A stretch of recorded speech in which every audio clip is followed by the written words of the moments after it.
Assalamualaikum warahmatullahi wabarakatuh. Waalaikumsalam. Bapak Ibu, saudara dan saudari, mari kita mulai. Bismillahirrahmanirrahim. Kita bersyukur kepada Allah setelah sekian lama, kurang lebih 2 tahun, kajian Ahad pagi tidak bisa digelar secara tatap muka. Hari ini Allah anugerahkan kepada kita semua anugerah yang sangat besar, sangat istimewa. Meski masih secara terbatas, masih dengan protokol kesehatan, namun kita bisa ngaji secara tatap muka dengan terbatas. Karena biar bagaimanapun ngaji secara offline tidak akan tergantikan oleh apapun, bahkan oleh materi. Kekayaan sepenuh bumi juga tidak akan bisa menggantikan ngaji secara offline. Tentunya meski sekian lama kita tidak bisa tatap muka, insya Allah kita semua tidak lupa tentang nidom kajian kita. Pun kesupen apa mboten? Ya. Insya Allah tidak lupa nidom kajian yang ada di majelis tafsir Al-Quran ini. Nidom kajian kita selain kita bersama-sama mendengarkan dengan khidmat, kemudian memahaminya, setelah itu kita saling mengingatkan untuk mengamalkan apa yang sudah kita kaji. Karena biar bagaimanapun yang namanya ilmu harus diamalkan. Al-ilmu bila amalin kasyajari bila samarin. Ilmu tanpa amal itu hanya laksana pohon tanpa buah. Dan agama ini bukan hanya sebatas untuk pengetahuan. Lebih dari itu, setelah diketahui, maka agama ini harus bisa menjadi komitmen dalam kehidupan kita sehari-hari. Dan tidak ada alasan bagi kita, Bapak, Ibu, saudara dan saudari, untuk tidak bersyukur kepada Allah. Kita menjalani amanah kehidupan dari Allah ini, oleh Allah diberikan pedomannya. Dan pedoman dari Allah ini diajarkan langsung oleh Rasulnya.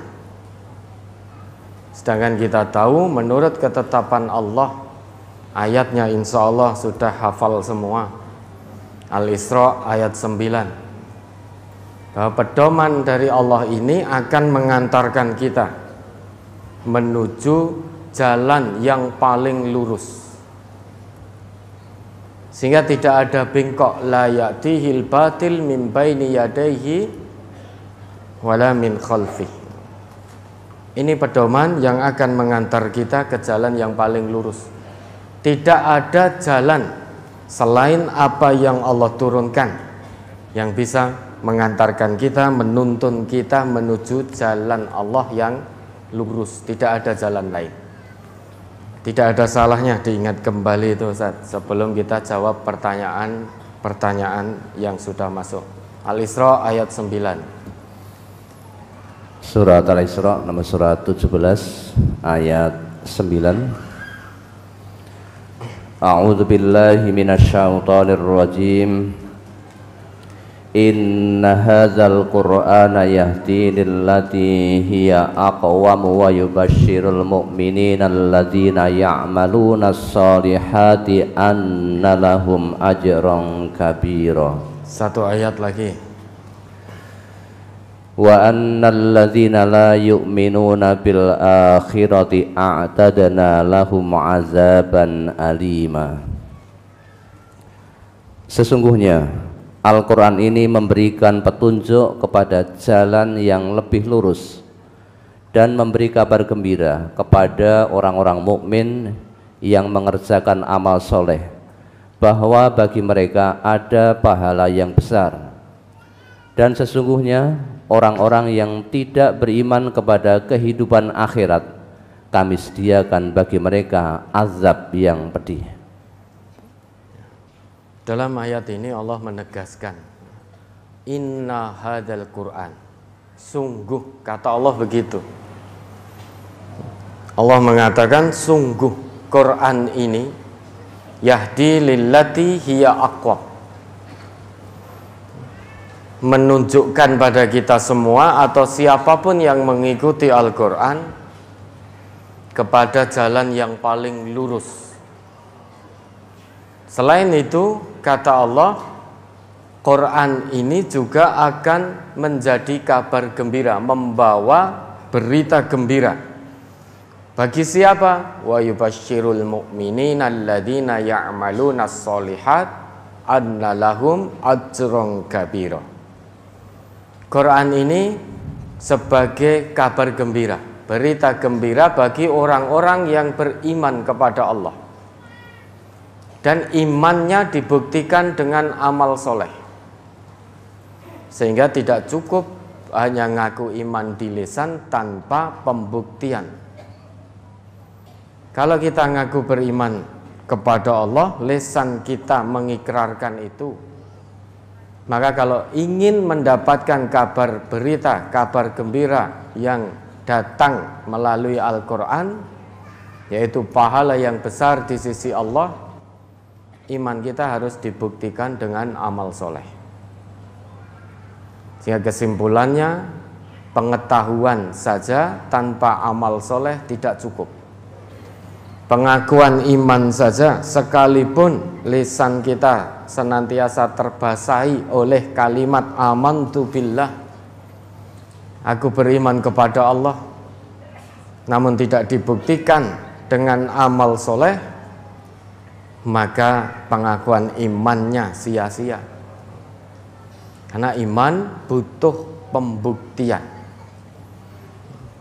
Orang yang bisa membuktikan imannya dengan amal soleh, itulah yang akan mendapatkan kabar gembira dari Allah, berupa ajrun kabirun,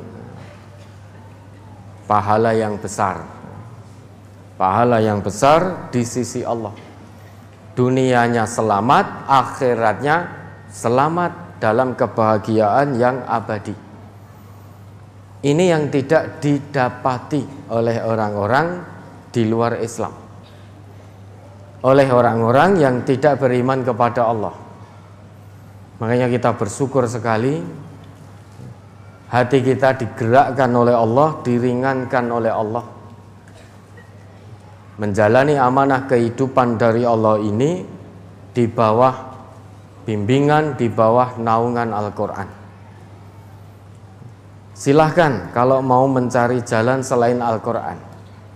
Namun ingat, orang yang mencari jalan selain Al-Quran, dia tidak akan selamat. Itu ketetapan Allah. Ketetapan Allah mutlak sifatnya, tidak bisa ditawar apapun alasannya. Maka semaksimalnya dalam menjalankan ketetapan Allah ini, kita jalankan dengan penuh maksimal. Jangan hanya dengan santai-santai saja. Diiming-imingi oleh Allah, dituntun ke jalan yang paling lurus sampai ke surga, masa kita tidak kepingin? Kita diiming-imingi oleh manusia mendapatkan kesenangan dunia yang sifatnya sementara. Banyak di antara kita yang kepingin, bahkan kita mengusahakannya dari pagi, siang, sore, malam, mungkin pagi lagi. Dari bangun tidur sampai tidur lagi, untuk mendapatkan kesenangan dunia yang semu saja banyak orang yang berusaha dengan sungguh-sungguh. Masa diiming-imingi oleh Allah dengan surganya, masa kita tidak kepingin? Na'udzubillah. Maka maksimal. Untuk bisa maksimal harus melakukan tadabbur Al-Quran, interaksi dengan Al-Quran, sehingga hidupnya senantiasa dibimbing oleh Al-Quran. Kita berinteraksi dengan Al-Quran, pasti tidak akan celaka, pasti tidak akan sesat. Tapi kalau kita mengingkari satu ayat saja yang ada dalam Al-Quran, jaminannya sesat. Innal ladzina kafaru bidzikri lamma ja'ahum wa innahu lakitabun aziz. Kata Allah begitu di dalam Quran surat Fussilat, ayat 41 atau 42 itu. Sesungguhnya orang yang mengingkari Al-Quran pasti dia akan celaka. Pasti, jaminan dari Allah ini. Orang yang mengkufuri Al-Quran pasti akan celaka, siapapun itu, setinggi apapun pangkat dan jabatannya, sebanyak apapun harta kekayaannya, semulia apapun status sosial masyarakatnya di mata manusia. Kalau dia mengingkari Al-Quran pasti akan celaka, pasti akan sesat. Maka Al-Quran tidak membeda-bedakan apakah fulan itu seorang pejabat atau rakyat, apakah seorang kaya atau orang yang fakir miskin, orang yang terpandang di tengah masyarakatnya atau orang yang dipandang sebelah mata, karena mungkin pekerjaannya dianggap kasar dan tidak terhormat. Allah tidak membeda-bedakan itu semua. Quran tidak membeda-bedakan. Quran tidak mengatakan orang yang berpangkat otomatis mulia, tidak. Quran juga tidak mengatakan orang kaya pasti mulia, pasti di surga, juga tidak. Yang fakir miskin pasti di neraka, itu pun juga tidak dikatakan oleh Al-Quran. Yang membedakan antara kaya, miskin, punya jabatan atau tidak, terpandang oleh masyarakatnya atau tidak, itu tolak ukurnya takwa. Inna akramakum indallahi atqakum, itu kata Allah. Maka mari Bapak Ibu, saudara dan saudari, di sisa usia yang masih Allah berikan, kita gunakan waktu sebaik mungkin untuk mencapai derajat ketakwaan di sisi Allah. Jangan sampai hati kita keras dalam arti menolak kebenaran yang datangnya dari Allah dan juga Rasulullah. Begitu banyak manusia sudah tahu ketetapan Allah dan Rasul, namun menolak, tidak mau melaksanakan. Maka celaka. Fawailul lil qasiyati qulubuhum min dzikrillah. Az-Zumar ayat 22. Diingat kembali itu. Afaman syaraha sadrahu lil islami fahuwa ala nurim mir rabbih fawailul lil qasiyati min dzikrillah ulaika fi dhalalim mubin. Surah Az-Zumar surah 39 ayat 22. Afaman syarahallahu sadrahu lil islami fahuwa ala nurim mir rabbih fawailun lil qasiyati qulubuhum min dzikrillah ulaika fi dhalalim mubin. Maka apakah orang-orang yang dibukakan Allah hatinya untuk menerima agama Islam, lalu ia mendapat cahaya dari Tuhannya, sama dengan orang yang membatu hatinya? Maka kecelakaan yang besarlah bagi mereka yang telah membatu hatinya untuk mengingat Allah. Mereka itu dalam kesesatan yang nyata. Tentu beda. Orang yang mendapatkan petunjuk hidayah dari Allah, menerima Islam secara kafah, terbuka hatinya, sehingga Islam diamalkan dalam kehidupan sehari-hari, tentu tidak sama dengan orang yang tertutup hatinya atau terbuka namun hanya sedikit, setengah-setengah, jelas beda. Orang yang hatinya terbuka namun sedikit, setengah dalam menjalankan Islam, atau bahkan tertutup sama sekali, itu kata Allah dalam ayat ini, orang tersebut hatinya keras. Maka fawailun, celaka, lil qasiyati qulubuhum min dzikrillah, celaka bagi orang-orang yang punya hati keras sehingga tidak lagi mengingat Allah. Padahal agama ini, aturan Allah, aturan Rasul ini hanya ada dua, if'al atau la taf'al, sangat mudah. Kalau Allah perintahkan, Rasul perintahkan, berarti if'al, kerjakan. Tidak usah tawar-menawar lagi, kerjakan sudah, pasti selamat. Kalau Allah dan Rasul larang, maka la taf'al, jangan kerjakan.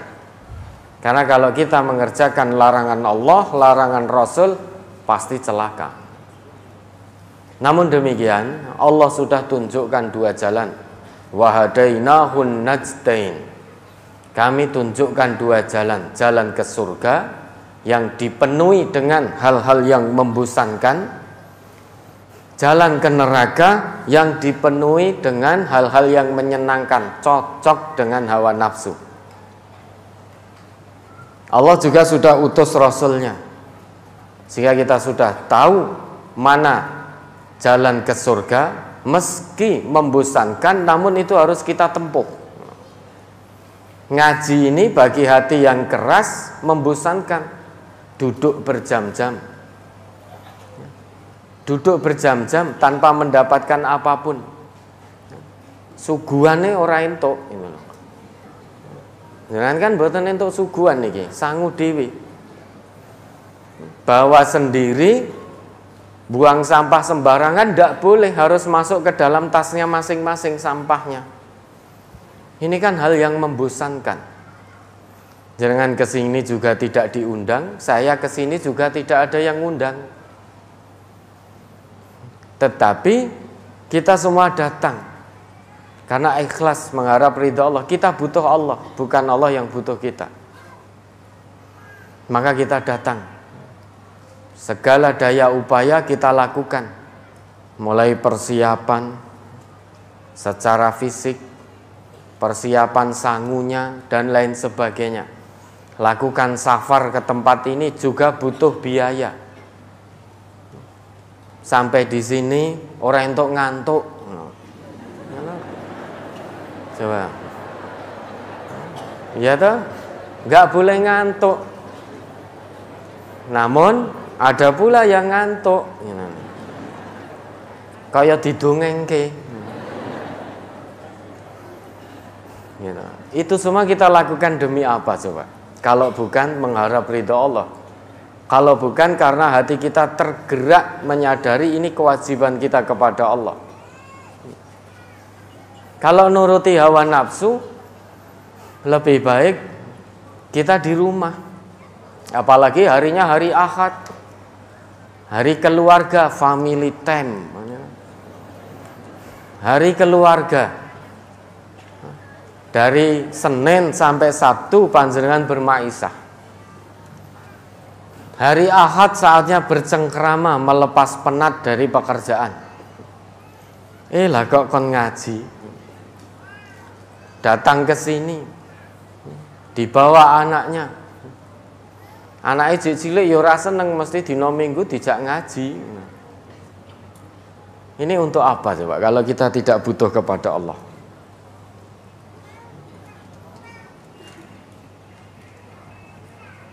Makanya kita harus bersyukur kepada Allah. Hati kita digerakkan, tidak ditutup oleh Allah. Sehingga mudah-mudahan kita bisa menerima hidayah Allah ini. Allah memberikan taufik kepada kita. Taufik itu bimbingan dari Allah untuk kita mudah dan nyaman menjalankan petunjuk atau hidayah dari Allah ini. Orang yang mendapatkan taufik dari Allah, dia akan merasa ringan menjalankan agama ini tanpa merasa terbebani, tanpa merasa bosan. Mudah-mudahan ini menjadi rasa syukur kita semua, momentum kali ini, hari ini. Mudah-mudahan momentum kita meningkatkan rasa syukur setelah sekian lama dipisahkan oleh Allah. Siapa yang salah? Kita yang salah. Tidak usah mencari kambing hitam. Mari kita muhasabah, Bisa jadi selama ini karena kita ngaji di tempat nyaman, aman, sehingga lupa bersyukur kepada Allah. Adanya mung teko lunga. Mungkin dengarnya cuma mari dimulai dan mari diakhiri. Sehingga oleh Allah nikmat, nyaman, tentram, aman ngaji sementara waktu dicabut oleh Allah agar kita muhasabah. Kira-kira kangen apa ora? Kangen apa ora datang di tempat kajian? Dulu waktu masih pandemi, masih di tengah-tengah pandemi, banyak yang kangen. Kapan ya kira-kira bisa ngaji Ahad pagi lagi di gedung pusat, Majelis Pusat Mangkunegaran MTA. Lah sekarang Allah sudah buka ini, meski masih terbatas.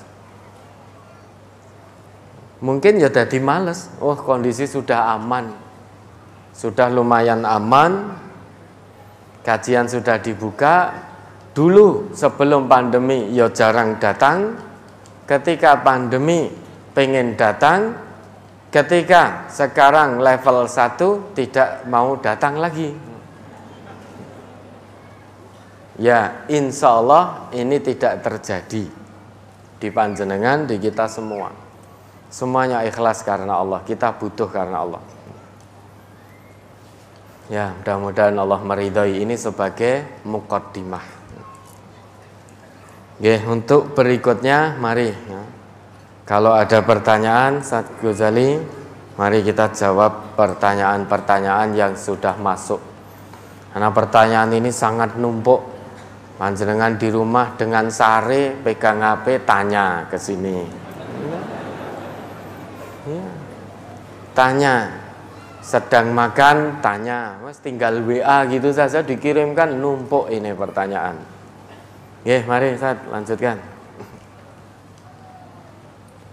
Pertanyaan tanggal 5 Desember nomor 9. Oh, 5 Desember juga. Sekarang sudah Mei, bentar lagi Desember lagi. Oke, mari mudah-mudahan Allah berikan pertolongannya pada kita.